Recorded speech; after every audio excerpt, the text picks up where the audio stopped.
So shifting of registered office வரைக்கும் முடிச்சோமாடா ஆயிஷா? ஆமா, shift registered office வரைக்கும் முடிச்சிருக்கோம்.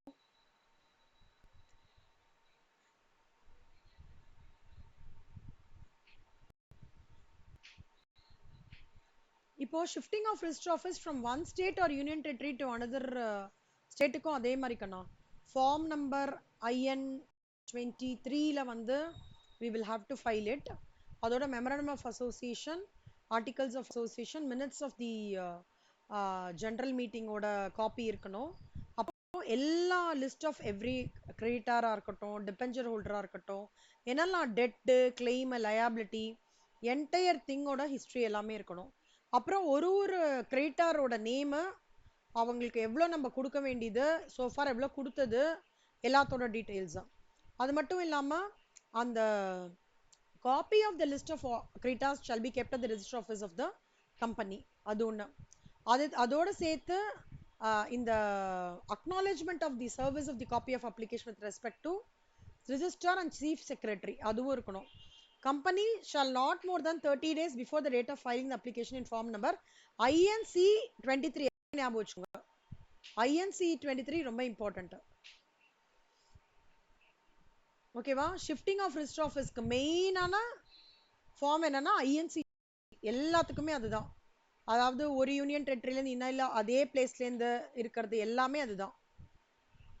அதுக்கப்புறம் வந்து சென்ட்ரல் கவர்மெண்ட் வந்து ஃபைனலாக இது எல்லாமே சேஞ்சஸ் வந்து நடந்ததுக்கப்புறம் சென்ட்ரல் கவர்மெண்ட் ஒரு ஆர்டர் பாஸ் பண்ணி அந்த ஓகே நீங்கள் மாறுங்கன்ற ஒரு அப்ரூவலை வந்து within 60 days of filing the application கொடுத்தா மட்டும்தான் இந்த சேஞ்ச் வந்து நடக்கலாம்.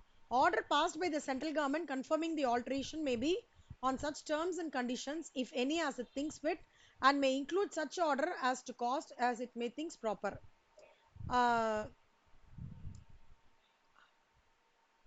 On completion of such inquiry, inspection or investigation as a consequence of which no prosecution is NV stage or no prosecution is pending, shifting of register office shall be allowed. So finally form number INC 28 along with the fees with the registrar of the state within 30 days from the date of receipt of the certified copy கொடுக்கணும். இது ஞாபகம் வச்சுக்கோங்க. இந்த form number INC 28 இங்க கிடையாது. ஓகேவா? மற்றபடி எல்லா ப்ராசஸும் அதுவும் இதுவும் சேம். ஆனால் ஃபார்ம் நம்பர் INC 28 வந்து கம்ப்ளீட் பண்ணால் மட்டும்தான் அவங்க கொடுக்குற அந்த இது மட்டும்தான் இந்த shifting of the register office of the company from one state to another state வந்து கம்ப்ளீட்டாக ஆயிருக்கு அப்படின்னு அர்த்தம். அது மட்டும்தான் இதுக்கும் அதுக்கும் change. Form number INC 28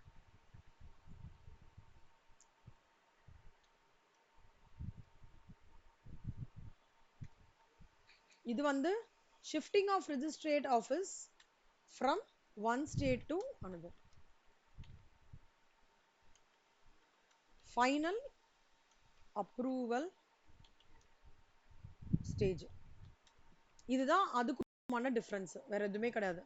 punishment வந்து யார் டிஃபால்ட்ல இருக்கவங்களோ they are liable to a penalty of 1000 for every day during which the default continues but not exceeding 1 lakh.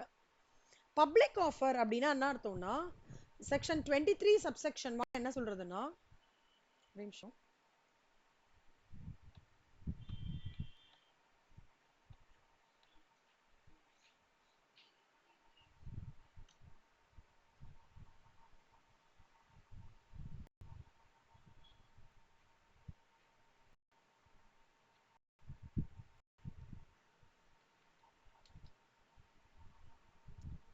section 23 subsection provides that a public company may issue securities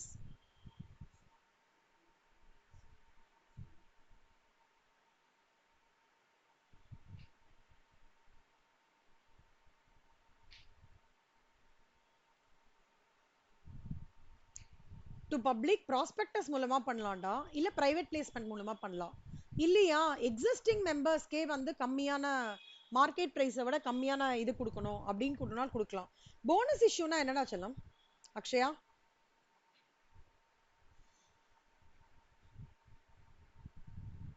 Akshaya bonus இஷ்யூனா என்ன செல்லம்?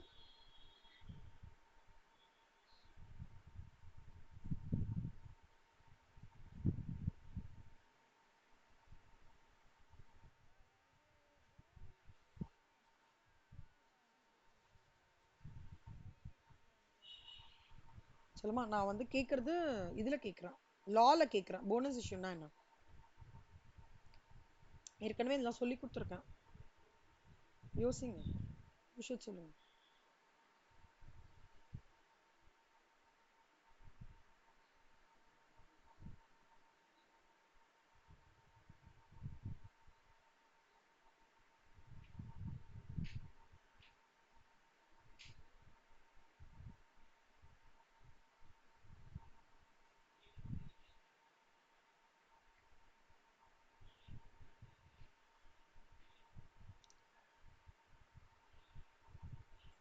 Bonus இஷ்யூனா என்னடா செல்லம்? ஐஷா உங்களுக்கு தெரியுமா கண்ணா?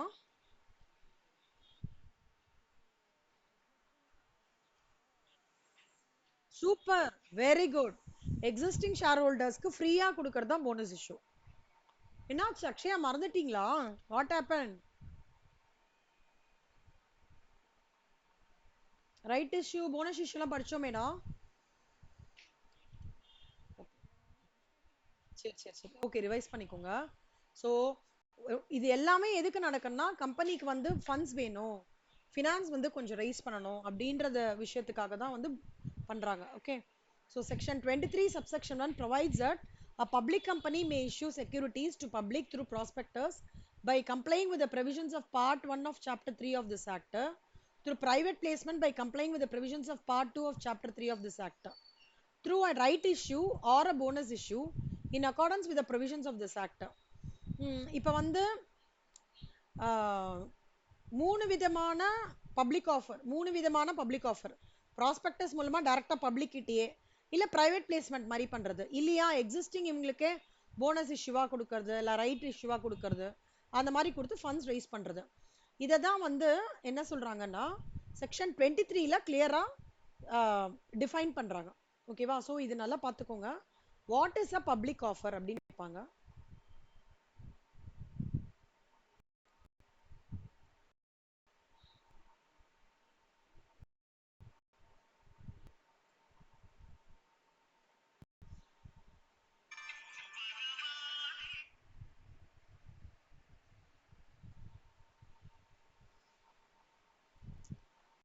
So prospectus அடுத்தது. ப்ராஸ்பெக்டஸ்னா என்னடா அர்த்தம்? Any idea?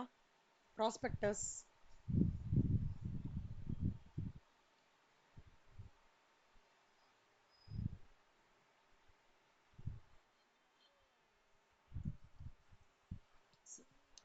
Certificate மாதிரி.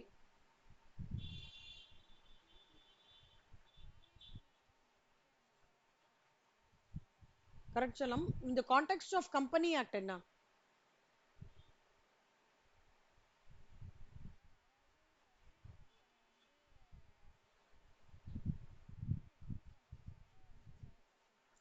ப்ராஸ்பெக்டஸ் ரெடி பண்ணுவாங்க. Super. So should be signed and அது ஒரு காப்பி, அது வந்து சைன்டு பை பப்ளிக் கம்பெனி. அதுல வந்து எல்லா ஃபினான்ஷியல் இன்ஃபர்மேஷனையும் கம்பெனி பத்தி போட்டிருப்பாங்க. இது பேலன்ஸ் ஷீட் இவ்வளோ, இந்த வருஷத்தோட பிஎன்எல் இவ்வளோ அப்படின்னு போட்டுட்டு, as may be specified by the Securities and Exchange Board in consultation with the central government. Okay. So until Securities and Exchange Board specifies the information and reports on the financial information under the subsection, the regulations made by SEBI இருக்காங்க இல்லையா, அவங்க வந்து என்ன சொல்றாங்களோ அதை base பண்ணி தான் இவங்க ப்ராஸ்பெக்டஸே ரெடி பண்ணும். அப்போ யார் கண்ட்ரோலிங் அத்தாரிட்டி? செபி தான். Okay. So securities exchange board of India central கவர்மெண்ட்டும் சேர்ந்து இப்படி இப்படி பண்ணணும், இப்படி இப்படி பண்ணுங்கன்னு சொல்லி அப்போ ரெடி ஆகிற ஒரு விஷயம் தான் prospectus. So section 26 deals with prospectus. So ஒரு ப்ராஸ்பெக்டர்ஸும் வந்து it will talk about the company's history. சரியா? அதான் வந்து இங்க சொல்லியிருக்காங்க. It will be no prospectus shall be issued on behalf of a company unless and until a copy of the same is delivered to the register.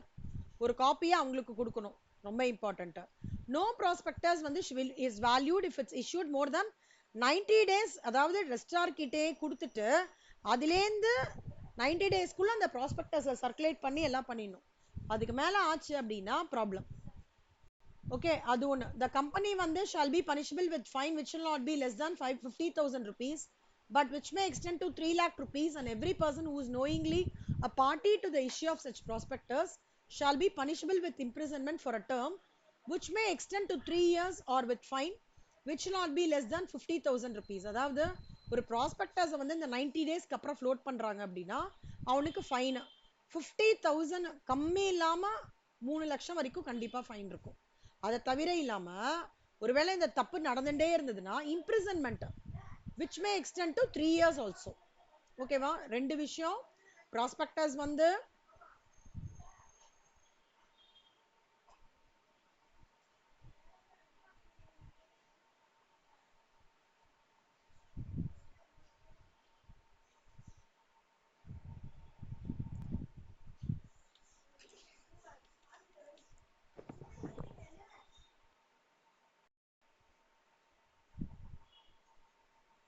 இந்த கான்டென்ட்டை வந்து சொல்றாங்க.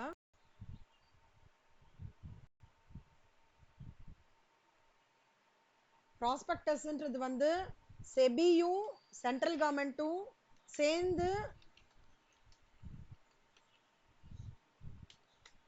Publish பண்ற கம்பெனிக்கு டைரக்ட் பண்ணி கம்பெனி ஃபினான்ஸ் ரைஸ் பண்றதுக்காக create பண்ற ஒரு document. ஓகேவா?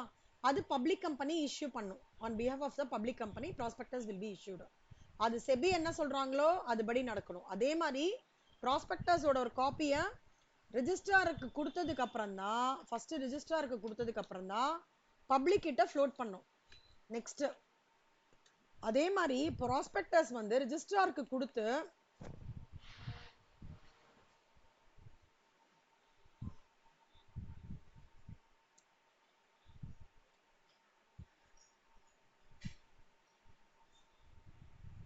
மூணு மாசத்துக்குள்ள வித்தின் 3 months ரிஜிஸ்ட்ரார் கிட்ட கொடுத்துட்டு வித்தின் 3 monthsக்குள்ள அந்த ப்ராஸ்பெக்டஸோட வேலிடிட்டி எண்ட் ஆயிடும். சாரி, தேர்ட் மந்த் எண்டில் ப்ராஸ்பெக்டஸ் வந்து ஆக்டிவா இருக்கும். அதுக்கப்புறம் எண்ட் ஆயிடும்.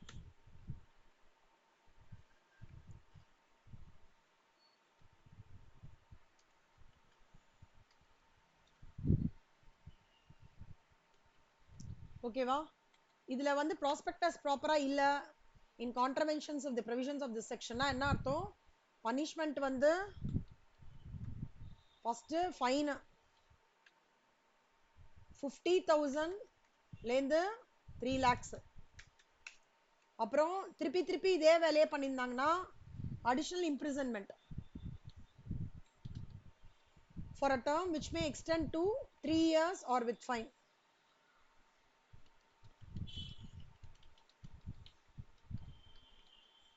Or with fine.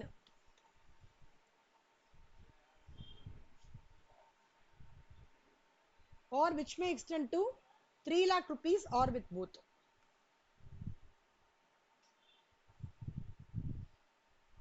ஓகேவா? இது வரைக்கும் புரிஞ்சுதாடா ஆயிஷா, அக்ஷயா? ஓகே, இந்த பாயிண்ட் தான். செபியும் சென்ட்ரல் கவர்மெண்ட்டும் சேர்ந்து பண்ணணும். ப்ராஸ்பெக்டஸை பப்ளிக் கம்பெனி ஃப்ளோட் பண்ணும். ரிஜிஸ்டருக்கு ஃபர்ஸ்ட் காப்பி கொடுத்துக்கணும். அப்புறம் தான் பப்ளிக். ரிஜிஸ்ட்ரார் கிட்ட 3 மாசம் வரைக்கும் ரிஜிஸ்ட்ரார் கிட்ட கொடுத்ததுலேருந்து 3 மாசம் வரைக்கும் ப்ராஸ்பெக்டஸ் ஆக்டிவ். போஸ்ட் 3 monthsனா இட் பிகம்ஸ் எக்ஸ்பைரி. ஃபைன் ப்ராப்பரா அகேன்ஸ்டா இருந்ததுன்னா 50,000 to 3 lakhs. imprisonment which may extend to 3 years or அவ்வளவுதான். கரெக்ட். சிம்பிளா இருக்கா? இது எழுதினா போதும் நீங்க இந்த பாராக்கு. Okay, good.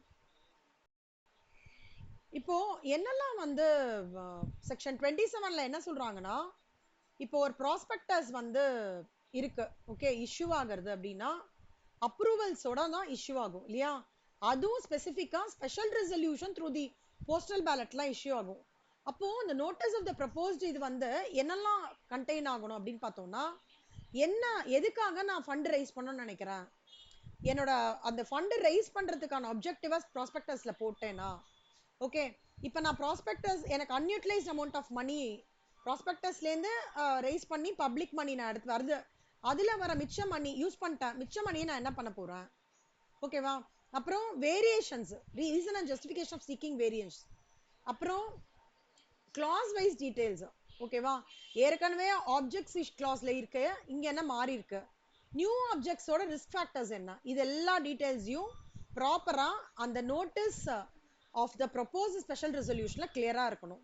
என்ன ரீசனுக்காக நான் ப்ராஸ்பெக்டர்ஸ் இப்போ ரைஸ் பண்ண போறேன்றதுலாம் ரீசனா இருக்கும். அது தவிர இல்லாம advertisement of the notice for getting the resolution passed should be clearly updated in form number PAS 1.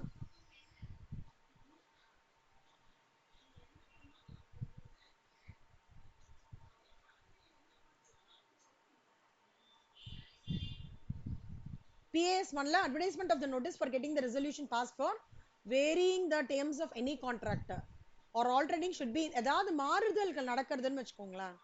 ஓகேவா, ரெசல்யூஷன் பாஸ் ஆகி டேர்ம்ஸ் ஆஃப் கான்ட்ராக்ட் தான் மாறுதல் ஆகிறதுனா அதுக்கான அந்த அட்வர்டைஸ்மெண்ட் ஆஃப் த நோட்டீஸை வந்து ஃபார்ம் PAS 1ல வந்து we should update. ஓகே,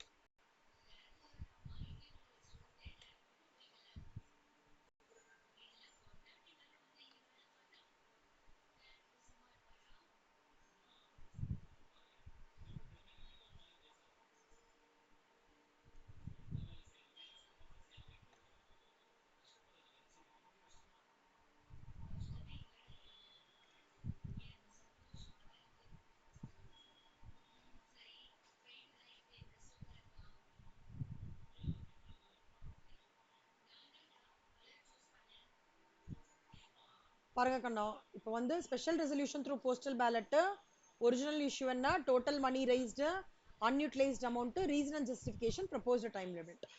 ஓகேவா, இதெல்லாம் அப்டேட் பண்ணணும். டிசெண்டிங் ஷேர் ஹோல்டர்ஸ் ஆல்ரெடி உங்களுக்கு சொல்லி, டிமெட்டீரியலைஸ் ஷேர்ஸ்னா ஒன்றும் இல்லை கண்ணா.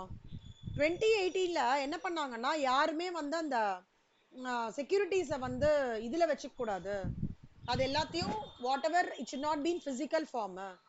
காமர்ஸ்ல கூட படிச்சிருப்பீங்கன்னு நினைக்கிறேன், dematerialise shares it should not been correct, it should be converted to a dematerialized form so that at any point of time it can be easily taken, the record can be taken from it அப்படின்றது தான் dematerialized form. அது section 29ல என்ன சொல்றாங்கன்னா, எந்த company public offer பண்றதோ அந்த company அவங்களோட security அவங்க வந்து ஏதாவது செக்யூரிட்டிஸை வந்து பிசிக்கல் ஃபார்ம்ல வச்சிருந்தாங்க அப்படின்னா அதை டிமெட்டீரியல் ஃபார்ம்ல before such offer is made convert பண்ணிடணும். It is very very important from the aspect of Ministry of Company Corporate Affairs அப்படின்னு சொல்லிட்டு சொல்றதுதான் டிமெட்டீரியலைஸ். இதுதான் டிமெட்டீரியலைஸ் ஷேர்ஸ். ஓகேவா, புரியுதா? சூப்பர். ஆனா இதோட முடிக்கிறேன். இப்போ இன்னைக்கு எது படிச்சிருக்கோம்னா prospectus, changes in prospectus, public offer, இது நாலு நான் படிச்சுட்டு வந்துடுறீங்களா? குட். அக்ஷயா அந்த டெஸ்ட் முடிஞ்சுதா? லா டெஸ்ட் எல்லாமே எல்லாமே இப்போ 10th டெஸ்ட் ரெடியா? அக்ஷயா ஆயிஷா ஓகே, நான் क्वेश्चन பேப்பர் ரெடி பண்ணிட்டேன்டா. என்ன சொல்ல? வெரி குட்ரா, very குட்ரா.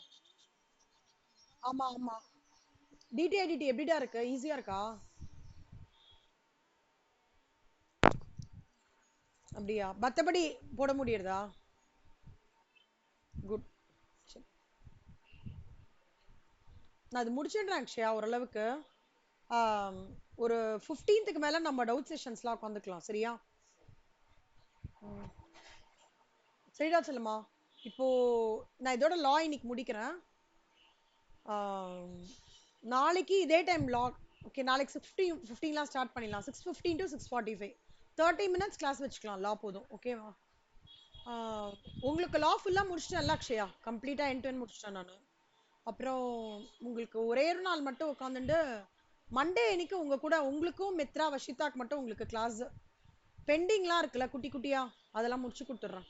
Monday R Tuesday next week. சரிடா சொல்லுமா, 8 o'clock பார்க்கலாம்டா ஃபினான்ஷியல் அக்கௌண்ட்ஸ்க்கு. ஓகே ஆயிஷா, புரிஞ்சுதாடா இந்த 5 கான்டென்ட்? 5 கான்டென்ட் நல்லா படிச்சிருங்க கண்ணா. ஓகே, இந்த 4 கான்டென்ட். சூப்பர் செல்லம். பை கண்ணா. தேங்க்யூ கண்ணா. Okay, bye by.